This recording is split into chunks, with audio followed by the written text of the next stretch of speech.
ഇതും നമ്മുടെ SSCയുടെ ഒരു പ്രിലിംസിലെ ക്വസ്റ്റ്യൻ ആണ്.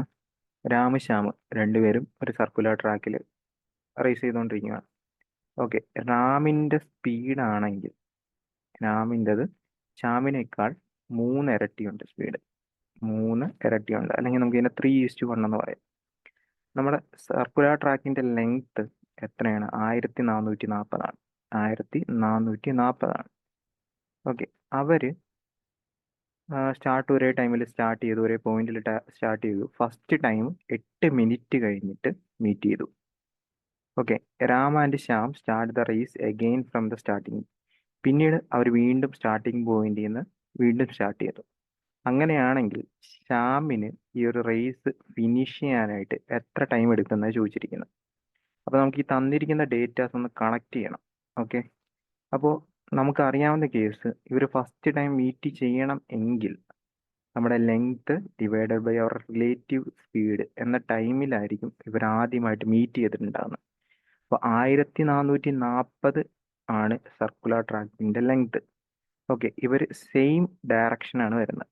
അപ്പോൾ ആ ഒരു റിലേറ്റീവ് സ്പീഡ് നമുക്ക് ടൈം വന്നിട്ടുണ്ട് 8 മിനിറ്റ് ആണ്. അപ്പോൾ ഞാൻ അതിന് സെക്കൻഡിലോട്ട് കൺവേർട്ട് ചെയ്ത് കഴിഞ്ഞാൽ 8 × 60. അപ്പോൾ ഇതായിരിക്കും അവരുടെ റിലേറ്റീവ് സ്പീഡ് വരുന്നത്. ഓക്കെ, അപ്പോൾ നോക്കുമ്പോൾ ക്യാൻസൽ ചെയ്ത് പോയി 48 വരും. 48 ആകുമ്പോൾ 3 മീറ്റർ പെർ സെക്കൻഡ് വരും. 3 മീറ്റർ പെർ സെക്കൻഡ് വരും.